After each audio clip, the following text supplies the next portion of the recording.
Welcome back to Movies with Andy, and I am so sorry for not doing a video last week. I was actually shooting a short film, a feature film actually, so that was pretty fun.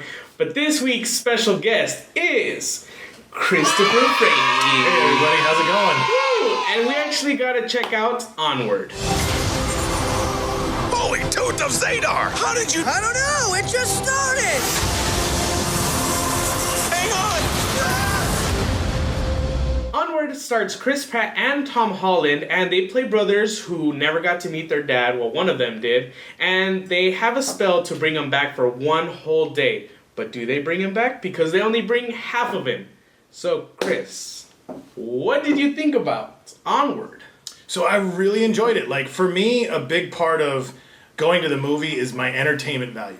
And with this being a Pixar film and, being kind of out of touch with Pixar films for a while, because it's been like, I think I saw Toy Story and then I didn't come back to like Incredibles 2. So it's been a space. Wow. It's been a space.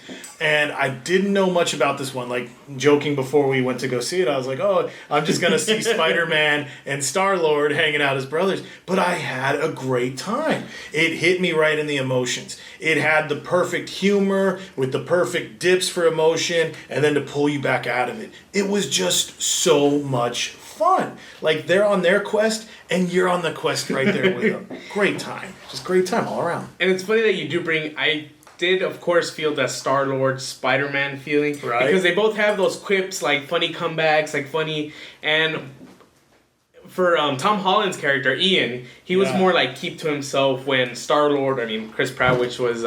Barley? Barley, yeah. Barley, yeah. He was more like out there, like, we're on a quest, let's go, brother. You know what's funny? I wonder, like, I felt like if they didn't have Chris Pratt play the character, or if they did a live action, I feel like that would have been Jack Black. Like, yeah. I don't know. He felt like he was like, I'm Jack Black and I'm acting this way. So it's like that, like, he totally channeled it. Mm-hmm. He got into that character. He projected it. And you're right. It's funny because Tom Holland, he's, goofy guy, like, oh, I'm gonna release all the Avengers secrets and I'm Spider-Man, let me say these things.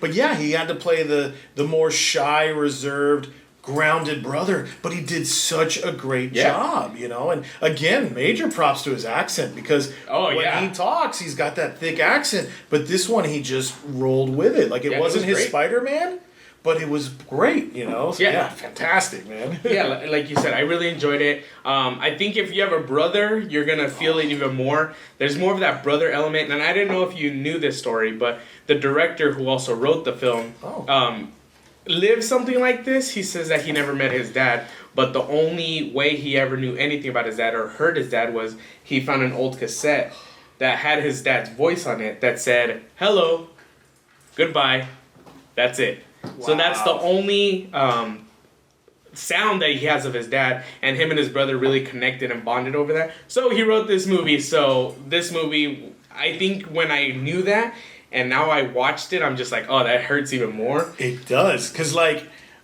I love the scene. Like, I hope you don't mind. It's a minor spoiler, but there's a scene.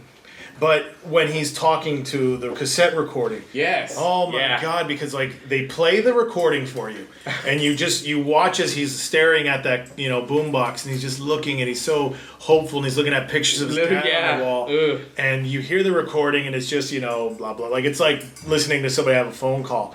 But then when he goes back and he plays it and he puts that conversation, oh, that broke my heart. Yeah. Like, you're just watching it like, wow, that's so much. So now knowing that extra tidbit, oh man. Right? Yeah. Because, like, I'll be honest with you, like, for me, you know what I kept waiting for? Like, I was trying to look to see if they were going to have, like, a Guardians of the Galaxy Volume 1 soundtrack. I was like, oh, cassette tape. I know where this is going to go. But yeah, now, they kept bringing cassette tapes. Yeah. Which is crazy. But that's funny. But, oh, that's so much better, though, knowing that you had that. And, yeah, you are so right about the brother element. Like, I was watching this, like, I want a brother. I wish I had a brother. Like, God, like... Yeah, shout out Abraham. You made me think about you the whole time, because it's true. Like, I don't want to spoil it, but there's just a really big brother element to this movie. God. So if you're going to go with a brother, go with your brother. Go with your family. Like, seriously, like, doesn't matter if it's an older sister, if it's your mom, or, like, this movie just it takes the family unit and it takes it so well. And even then, like, I love the fact that it's not even just your nuclear family, it's everybody else. Like, you know, the quote unquote future stepdad that's going to be coming in. And, and it's all that beauty about people who are together being there for each other, watching each other's back. Like, it's that corny stuff where it's like, there's more than one way to say I love you. It's, you know, let me know when you get home safe, put on your seatbelt. And this movie just had all that stuff, and especially when Tom Holland's character, when he finally comes to that realization, or at least my interpretation, I just thought, man, that is so beautiful. Like, what a great lesson learned. I also like, so in the trailer it talks about how in this society they relied on technology. There used to be magic, and there used to be wizards and dragons and everything, but now they just rely on electronics. It's funny because at the beginning of the movie, this isn't a spoiler, because they a wizard uses it to turn on the lights in a cottage, and then on the other cottage, some guy's trying to learn, but then someone's like, "Come look at this new technology. We got light bulbs," and then he's just turning it on and off. He's like, "Oh my god, this is so easy!" And then it just shows how fairies stop flying because there's planes. We got cars, and then I think it just talks about today's society too. But I kind of like that, but. Well, I think it was great because it really mirrors that. It's like, you know, because you think about with your cell phone, if somebody calls you, you literally look at the phone and you're like, I'm not even going to touch anything because I don't want to accidentally answer. But yet there used to be a time where it's like you'd walk to your friend's house, knock on the door so we could talk face to face. Now it's like, I'll text you. You know, as soon as the phone rings, you're like, well, who calls me on a phone of all things? So it is such a great analogy for the way it used to be to the way we've become with technology, and it does. It gets you to embrace, you know, the older things like that quality time. Beautiful. And Barley, which is Chris Pratt's character, he's still caught up with the old times with the wizards, and he's like, so. I really like that it was like Dungeons and Dragons, their version of Dungeons and Dragons, but it's history to them. Like this is a historical moment. This is true. This is not something they're making up for a game. I was like, that's cool. That's a cool element. Was there an RPGer? You're gonna love that because it totally embraces that realm and get-togetherness of the game. So Chris, how many Andes do you give it? Honestly, I know this is gonna sound hokey, but I give it the 5 Andes. Wow. Yeah, just because, again, like I said, when I go to watch a movie, am I entertained? Like, luckily, I'm not going to catch all the stuff that could, there was this little blip or this could, like, when you pointed out, you're like, at one point, you're like, oh my God, look at the hair. Like, there is so much detail in the animation. The story was beautiful. It touched at all the heartstrings. The humor moments were great.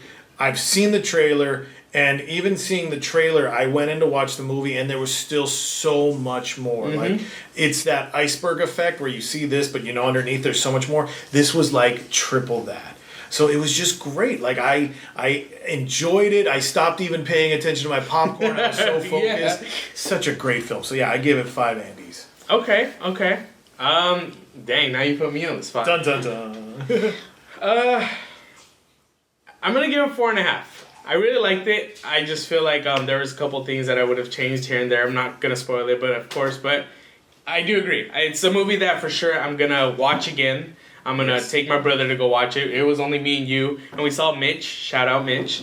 But yeah, I'm going to take Marley, I'm going to take my brother, I'm going to take the family, like how you said, and I really enjoyed it. And I really base my grades on the Andes if I'll watch it again. Because if I'm not going to watch it again, of course, we'll watch Brahms, the old one, link down below. And I didn't want to watch that movie again. This one, I want to watch it again. Yeah.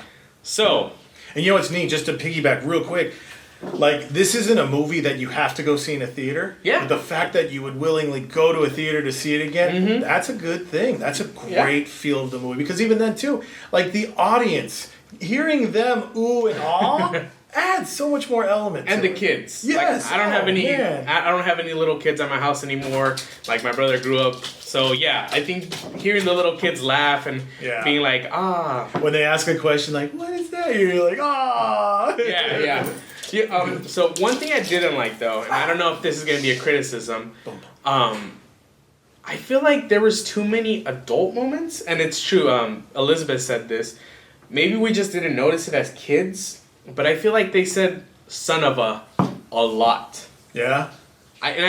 for me, like in a Pixar movie, a kids movie, like I don't want to hear that. That's true. Like I think that was one of the biggest criticisms I had because they said a lot of things that I'm just like, I don't think that's right for a kids movie. And it's probably just me. I'm probably just, thinking of old school. Well, you bring up a good element, but I guess something then to that I would think about.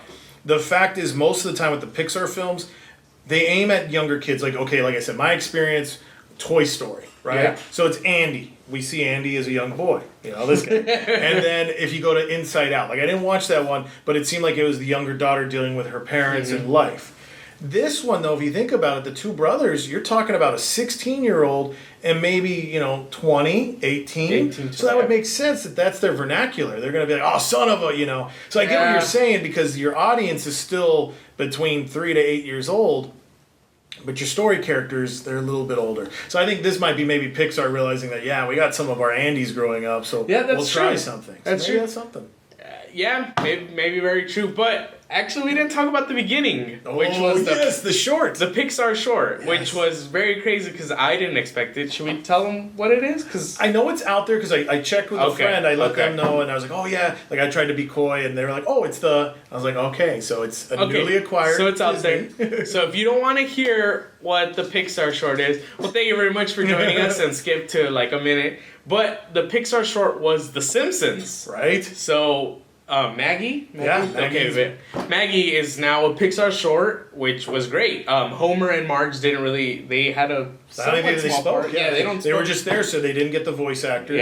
Yeah. But Maggie was a Pixar short, which I think is crazy. They used it correctly. I thought it was funny. Oh, and it was perfect because I kept wondering, because like if you think back to the Simpsons, Maggie's only spoken once. I think it was Elizabeth Taylor, and she did like, da, or something like that. So I was wondering, I was like, oh my gosh, in this short, is she going to talk?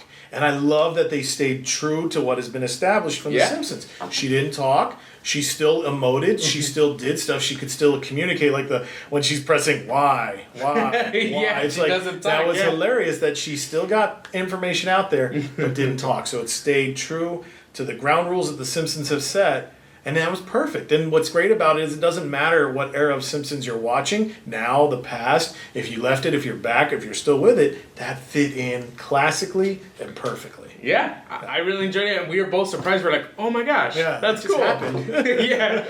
All right, Chris, where can people find you? All right, so if you're interested in what I do podcasting and articles with Geek Elite Media. So go to our website, check out this beautiful man's shirt right here, so you can check out all the latest pop culture stuff that we're doing. I also write some reviews and editorial pieces for adventuresinpoortaste.com. So check it out. I've got a lot of love for comic books, and I want to entertain you with that same love and get you to join me. Yeah. So Excelsior! Yeah. Well, thank you very much, everybody. You know where to follow me, and thank you. Please like, share, and subscribe. I'm going to keep doing this every week. Like I said, sorry for last week, but I love making these. I love hanging out with friends, watching movies, and reviewing them. So keep watching, and thank you.